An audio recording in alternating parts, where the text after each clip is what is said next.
Isang magandang gabi. Mag-share po ako ng salita ng Diyos. Ang topic po natin ay manatili kayo sa akin. At ang ating pong text ay John chapter 15 verse 1-8. Ang sabi po dito sa John 15, 1-8, ako ang tunay na puno ng ubas at ang aking ama ang magsasaka. Ang bawat sanga na sa akin ay hindi nagbubunga ay inaalis niya. At ang bawat sanga na nagbubunga ay nililinis niya upang lalong magbunga. Kayo'y malilinis na sa pamamagitan ng salita na sa inyo'y aking sinalita.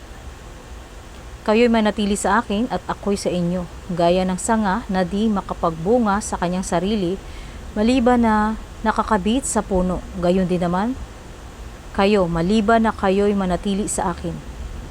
Ako ang puno ng ubas, kayo ang mga sanga. Ang nananatili sa akin at ako'y sa kanya ay siyang nagbubunga ng marami, sapagkat kung kayo'y hiwalay sa akin ay wala kayong magagawa.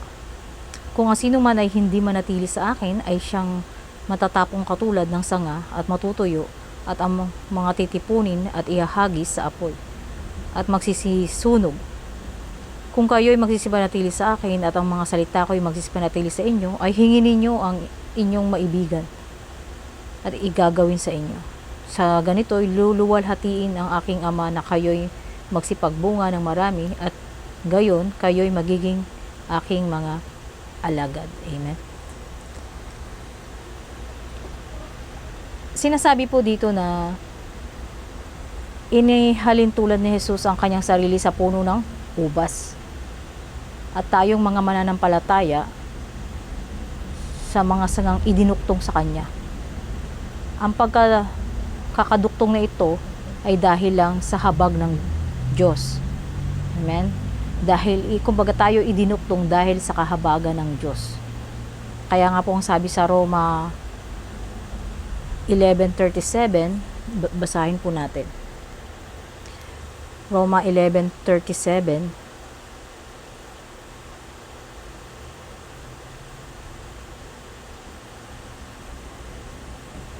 ay Roma 11:17, datapwat kung ang ilang mga sangay nangabali at ikaw na isang olibong ligaw ay isinanib ka sa kanila at ikaw ay naging kabahagi nila sa ugat ng katabaan ng punong olibo. Kumbaga, ipinapakita po dito na tayo po ay idinuktong dahil kumbaga ang puno po ay si Jesus. Siya po ay isinugo para sa mga Hudyo. Pero nung siya po ay namatay at nabuhay, kasama po tayong idinuktong, tayong mga mananampalataya sa kanya na tumanggap sa kanya. Kaya nga po, ang sabi nga po dito na nais niyang magkaroon tayo ng buhay. Yun po ang nais, magkaroon daw tayo ng buhay. Kaya tayo idinuktong doon sa puno. At sa pagkakaroon naman natin ng buhay, nais niyang magbigay tayo ng kaluwalhatian sa kanya. Ito ay sa pamamagitan ng ating pamumunga. Ang pagkakaugpong na ito ay isang relasyon na sa kanya ang dagta na nagbibigay buhay. Na kumbaga, kung ang puno, dahil sa dagta na nabubuhay ang mga sanga na nakaduktong, at ito naman ay inihalin tulad na ang ating Panginoong Hesus ay nagbibigay ng buhay sa atin dahil tayo ay nakaduktong sa Kanya, tayo ay may buhay na walang hanggan. Nais niyang mabigyan tayo ng kaluwalhatian. Diba po? Yun ang sabi niya. Ang pagkakaupong na ito ay isang relasyon na nung tayo na iduktong sa puno, ibig sabihin tayo po ay may relasyon na sa ating Panginoong Hesukristo. Tayo naman ang mga sanga na inaasahang uusbungan ng mga bunga na bilang tayong mga sanga na nakaduktong kay Kristo Jesus, kailangan po tayo ay nagbubunga. na may pagbabagong nangyayari sa ating buhay. Na kung ang dati ay ibang-iba tayo, puro kasalanan, ngayon po ay nagsusumikap na lumakad sa kabutihan at nakikita ang bunga ng Espiritu Santo. At ang sabi pa po dito,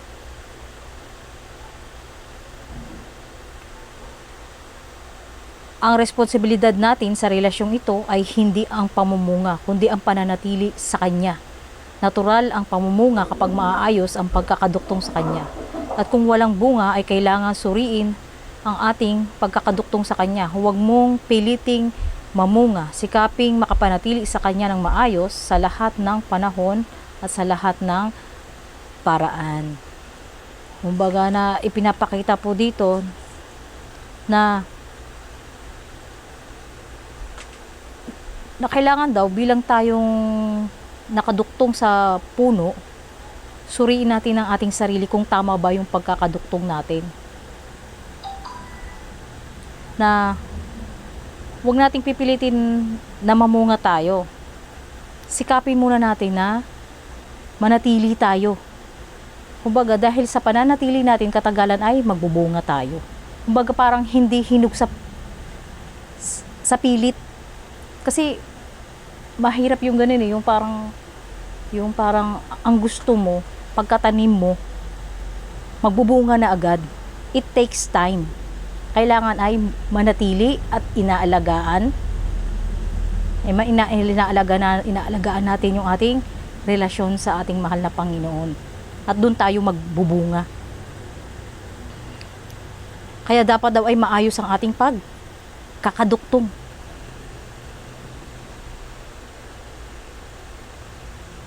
At sabi nga na sa panahon at sa lahat ng paraan. Kumbaga, ano man ang mangyari sa ating mga buhay na andyan man yung mga pagsubok, yung mga suliranin, paghuhubog mang ito na ginagawa sa atin ng Diyos. Ang sabi nga dito, kailangan maging maayos ang pagkakaduktong natin sa puno. Kumbaga, mayroon tayong gawa. Amen? Dapat mayroon tayong gawa. May part din tayo. Kaya mga meron po ditong question.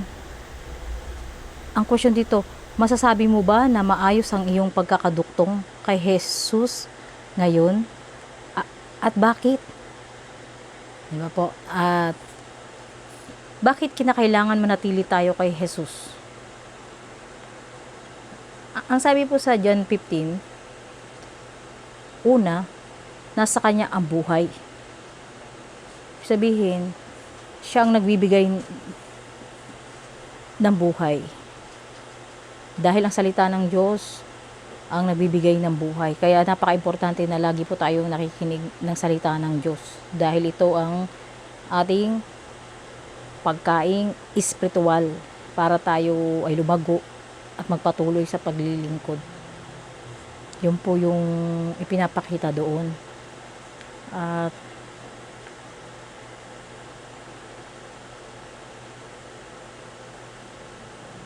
At yun po ang sabi doon. Basahin natin sa John 1:4. Sabi po dito sa John 1:4.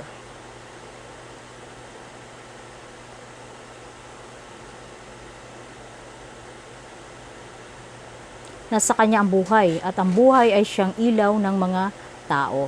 Kumbaga, Jesus is the light na nagbibigay liwanag sa mga tao na mag-guide sa kanilang daraanan. Amen? Ayun po yung ibig sabihin po doon na kailangan. At ang sabi po dito sa John 6:68,